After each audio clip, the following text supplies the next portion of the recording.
Hi, folks. Welcome to another episode of Film Study. This is Ken McCusick. We're here for this week's Friday morning GM with my co-host, Vas Larikos of Baltimore Beatdown. Vas, how you doing?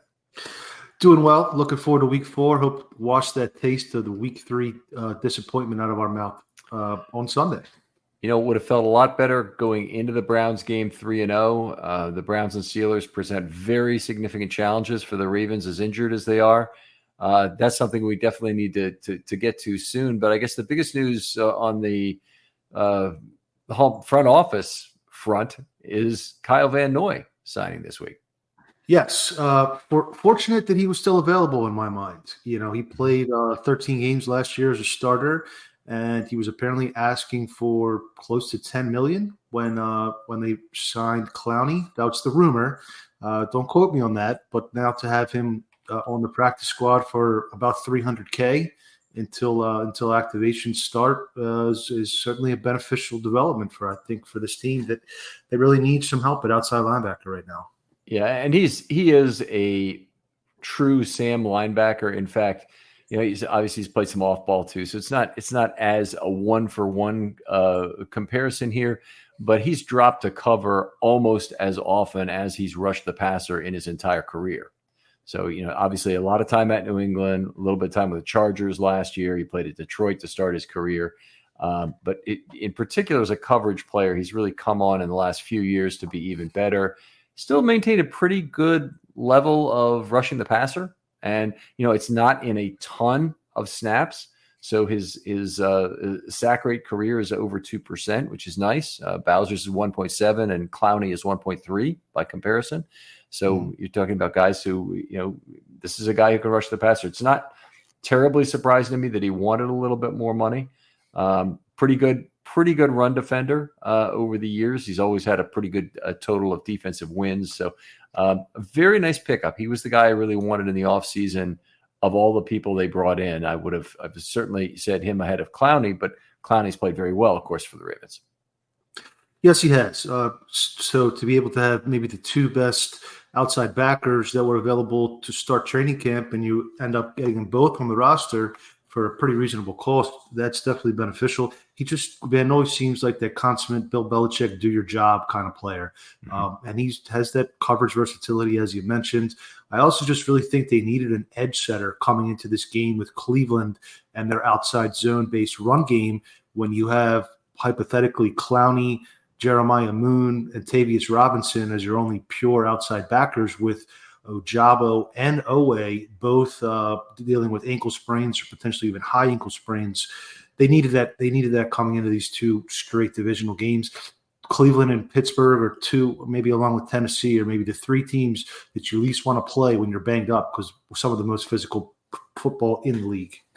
Yeah, and of course, those are the next 3 weeks. It involves the travel to London and road games for the other 2, so it's not an easy stretch for the Ravens by any means. I did think that they might try and get by with Harrison again at outside linebacker for a week to maybe take a significant number of snaps. They hadn't used him much. I think he only played about 10 snaps the last 2 weeks, while they had a very significant need for him. But anyway, they really only have him on when they're in their base defense. So when they're in any kind of 4-2-5 kind of look with the nickel, they don't typically have Harrison on the field. I expect we'll see quite a bit of Brett Urban and the base 5 technique coming forward here in this week 4 game. Yeah, because it'll be a 12 personnel game from the Browns. I was talking about that with the Browns guy today, and it looks like from the snap totals as well, kind of corroborate this. They've only played about 25 or 30%, 12. Now, that's not a small number, but it's not like what we might have thought of the Browns doing in the past, where they've had, 3 tight ends they're really rotating and playing 2, 50, 60% of the time sometimes. Sure, yes, and they're using Elijah Moore in the slot quite a bit. But again, I'm sure they watched the tape and saw Zach Moss getting the edge on the Ravens, and they're going to probe that weakness until the Ravens prove they can stop it, and Van Noy's a step in that direction. Yeah, there you go. I agree with that one. All right, well, one of the other big things coming up for the Ravens this week is how they handle this very large group of injuries and the inactives. And I think we ought to just be clear up front that we're not privy to any special information. We're not insiders in this. We have to kind of piece together the information that comes through the media in terms of, so-and-so's in a walking boot or this is going on and whatnot. Some guys restarted practice. It looks to me like Edwards is probably the most likely to play of that group. Would you agree with that? Yes, I would agree. Concussion is, once you pass the protocol, you're pretty much in the clear. It's not a rehabable injury, so to speak. Mm-hmm. Yeah, so that's what I thought too. They've been talking about Bowser being on a separate field. He can't come back till week 5 anyway, so that's not even a consideration. And I think Justice Hill has already been working out on the adjacent field. So nice to hear those are going on. Nice to hear it sort of approaches practice. I don't recall what the rules are on IR for when you can start practicing as opposed to come back. So it's PUP. You have a 3-week window to practice. Right. For IR, there might not be that. I think you can practice. I have to sit the first 4 weeks completely out, I believe, and then. But we'll have to verify that one. But I believe that's the whole purpose of the 4 weeks. And if you're ready in that 5th week, you can come back. But I think that's also the same, similar to PUP, where they have a 3-week window to sort of get in shape. A little nuance of the rule book there, but it's walking wounded. And John Harbaugh made the point in his press conference that. People are just getting rolled up in piles at a ridiculous rate, and you got every trench player that's injured right now are all lower body ankle injuries purely from getting rolled up in the pile. Jack Conklin is injured for the Browns. One of 2 serious injuries that they really have are Conklin and Chubb. But Conklin apparently was injured on a similar roll-up where somebody pushed him across the pocket. And unfortunately, I think this is a byproduct of having kind of weak offensive line play. And Jedrick Wills was the one who did it from all the way on the other side, pushed his guy across the pocket into his legs. We have seen that in the past. That's how Ronnie Stanley got hurt by James Hurst, right? Yeah, that was the big one. We've seen it too much, and I don't think it's a technique issue necessarily. But there's only so much you can do. I mean, you can change the strength and conditioning coach. You can monitor GPS. You can do all sorts of different things to try to remedy the situation. But people are going to get rolled up in piles, and you can't really do anything about it. Yeah, I agree. It's like an accident risk, and if there's a way to lower it, it's not monitoring vitals of the players themselves. It would be something about, when one legitimate question is there a point when you're an offensive lineman that you want to coach them to release their block, even if it means the quarterback's going to get hit, to not let an offensive lineman get rolled up on? And right. Quarterback can take a fair amount of punishment in terms of hits in the pocket, particularly when they're getting sacked and turtling up. The ones that are really bad are quarterback hits that are taken as they're stepping into a throw. Those are higher risk situations, but nothing is as high risk as blocking somebody into the back of the legs of a fellow lineman. That's just the worst thing you can do. Yeah, just something you have to deal with and move on and patch it together until your players are able to play. And that's why the Ravens have accumulated so much depth to hopefully get through this period. All right, well, let's see if they can. One of the things that comes up depth-wise is that the Ravens had a chance to put their bye week after week 5. Sorry, make that after week 6, right? Because they go to London, and they could have had their bye week then, which, by the way, with the Orioles season, wouldn't it be really nice to have that bye week sitting right there and the chance That's true. Yeah, to do all the ALCS and whatnot would be about then. But it's an opportunity they didn't take. And I think I understand some of the thought that went into this. But if you were taking a group of young men over to London and then gave them a bye week thereafter, it might have been something where the Ravens are concerned about where they might go, whether that's in the States, right, Amsterdam, wherever. Stop in Ibiza on the way back. I personally have the mind that I always prefer the bye week as late as possible in the season. You can't really predict when you're going to need a week. Do you have 4 or 5 guys with sprained ankles in week 6, or do you have it in week 13? So it's currently set for week 13, the first week of December. For a team like this that's considered a contender, you always want to be peaking at the latest possible point of the season. So I personally thought that was a good move to defer the bye week. Right. I do too. And I think not only is the injury component something which didn't happen to work out in the Ravens' favor this time around. If they had a lot of pup players, it would have. It might have been something they would have, really considered.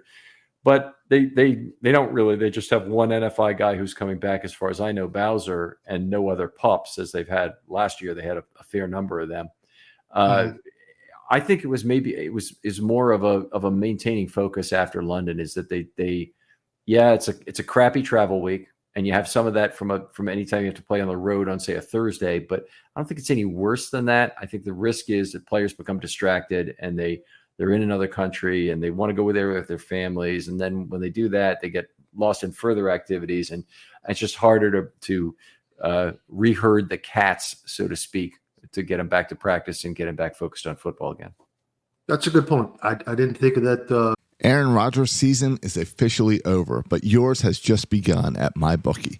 NFL, college ball, and the brand new cash-out system gives you options to bet and win all season long. First two legs of your parlay hit? Cash out early and place another bet, or let it ride for a chance at a bigger payday. Join us at MyBookie for an entire season filled with daily odd boosts, same-game parlays, and huge prize pool contests.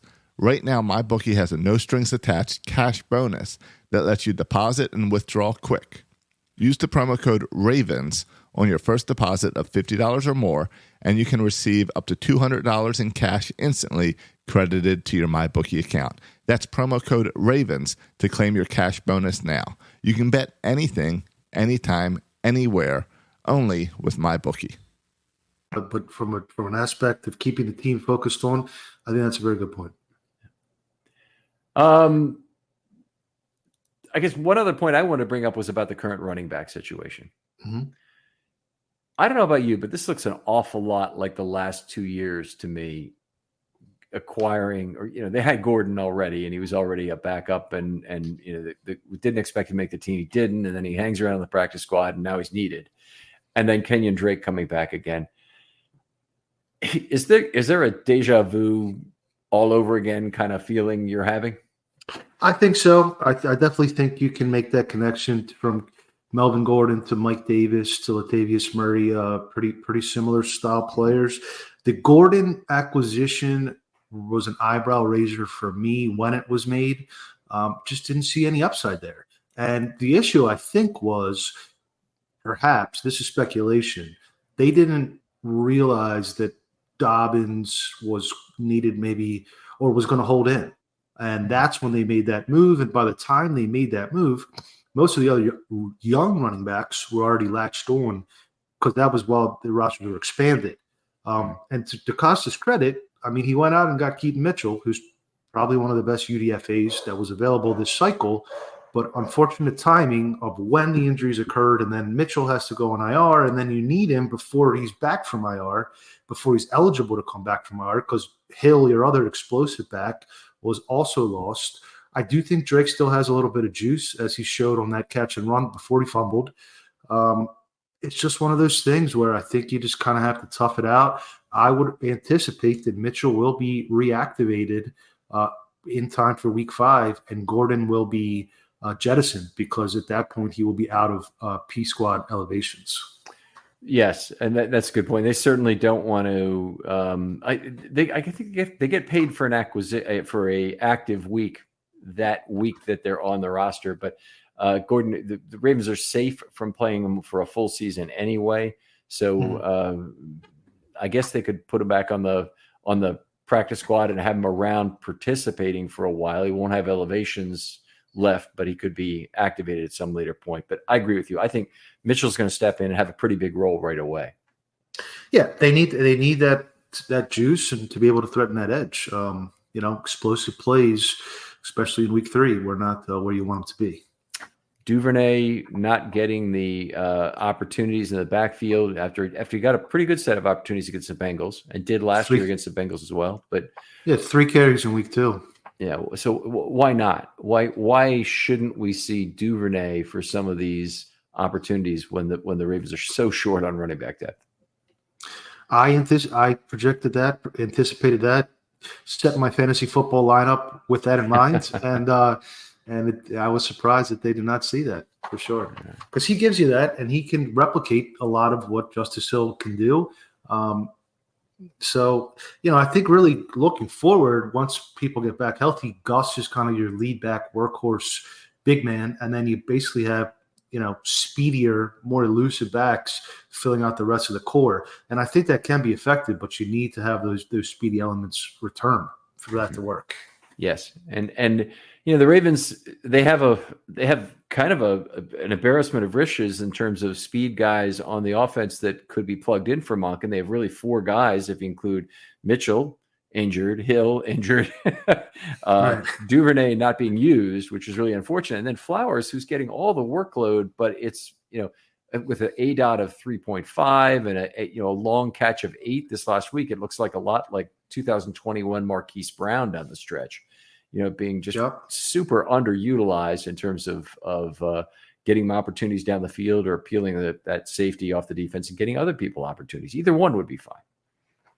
I completely agree with that. I heard you make that point on an earlier podcast this week. And yes, Flowers needs to have a average depth of target further down the field. I don't see another way to really maximize this offense. You also need to get Bateman more involved. And some of that may be a product of the offensive line injuries. And I think some of it is also a product of not playing at all in the preseason. And when you have a new coordinator, I think that's the time where you probably need to put a couple drives together. Yeah. But that's water under the bridge at this point. Yeah, maybe not for next year though. So we'll, it's okay to kind of poke the bear a little bit and complain about that. Mm-hmm. Let's see. Anything else from a front office perspective we need to talk about this week? Just one other item I thought with Tylan Wallace going to injured reserve. They keep mounting. Neither Beckham nor Bateman practiced on Wednesday as we record here Thursday early afternoon. That leaves you with 3 receivers healthy. Zay, Duvernay, and Aguilar.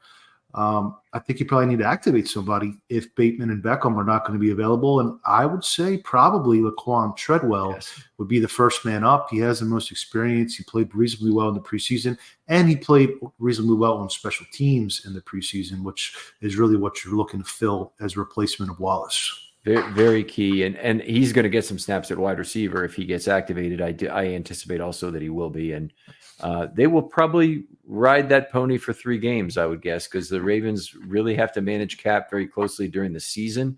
If one of the side effects of all these injuries is they have a significant cap cost. Every time you lose a player, you have to re-sign someone and refill that spot on the 53. Well, generally speaking, sometimes the Ravens have gone shorthanded on that, but generally speaking, you have to get somebody to fill a substantial number of weeks there, and that ends up costing you an extra $1 million against your cap per year. It doesn't take too many of those 0.4% of caps for the year to add up to a significant amount of cap for over a period of years. Yes. And that very significant injury problem for the Ravens. It is. It really is. And that's the cost of, I think, trying to contend where you don't want to go shorthanded 1 week. You want to win every single game you can. And when you go and push a little bit harder with some Voigt years and Odell Beckham, that almost forces you to continue pushing harder and harder, because then maybe this is one of your 3 shots before you have to retool a little bit, and you don't want to waste that. So then you just keep pushing and pushing until you're in a bad situation sometimes. All right. Maybe this is an unpopular topic, but just based on what you said, maybe we need to consider it. Is 2024 almost a rebuilding year for the Baltimore Ravens? And when I say that, it doesn't. The Ravens are good about not having total tank rebuilding type years, but it doesn't mean they're going to not have a very marginal chance to contend, low playoff expectation threshold with all the free agents they have leaving. Yeah. Well, the other alternative is to borrow from 2025 and then 2026 and roll the can as far as you can, as we've seen some other teams do. The big question to me is, and remains to be seen, but how hard can you push and still maintain a 3 to 4 year consecutive window before you have to retool? And can you retool in 1 or 2? What is that dynamic there? Or is it you push hard 1 year and then you're rebuilding for 3 or 2 even? That's the big question. So I personally am in favor of taking a salary cap reset season periodically, whether that's every 4 years, 5 years, 7 years. I think that does help your team maximize their postseason potential over like a decade-long period. Okay. I mean, that's a very long-term view, and generally speaking, I think long-term fans of the longest-term views of all, but I also don't want to, be headed out to football games in any season where I'm expecting a 4-12 year or a 5-11 year and no chance of a playoffs, and be looking at cold weather and all the things that go with going to football. I mean, all that's part of the game. Don't get me wrong. And there's always a honeymoon period at the beginning of the year where every NFL team is hopeful that you kind of get by, but then you get kind of slapped in the face by what's happened here. And 2021, for example, those slaps were very hard, even though the Ravens miraculously held on to the AFC, supremacy for a while there. Wait, it's 21 or 22? That's 21. 21. Right? 8-9, right, with the most injured team in the history of the sport and only one game under 500. But they were like 8-3 at one point and leading the AFC, and it was like it was all smoke and mirrors. They lost the last 5 in a row once Lamar went down. Right. Yep. All right. Vas, always fun to do this show with you, and I appreciate the thought experiments that you put us through here, and how our discussions go. Tell folks where they can talk football with you online. I am on Twitter at Vasilis Beatdown, Vasilis Beatdown. I'm co-managing editor and author for Baltimore Beatdown blog, and I have a new podcast every Thursday night live stream called Ravens Way at Ravens Way Pod. All right. Outstanding. Give that a try, guys. And it's at Vasilis Beatdown, very Greek in terms of how it's spelled. So if you look for Vasil, you'll typically find it. So he's not a hard guy to find, and a really great follow. Other folks out there, if you'd like to be on a film study short, hit me up. DMs are always open on Twitter. I'd love to hear from you. And this is how I find new people to talk football with. Thought experiments are always great. Technical episodes are great. And if you want to talk scheme or whatever else you might want to, always open for that as well. For Ken McCusick, for Vas Larikos, this is Ken McCusick saying goodbye, and we'll talk to you next week on Friday Morning GM.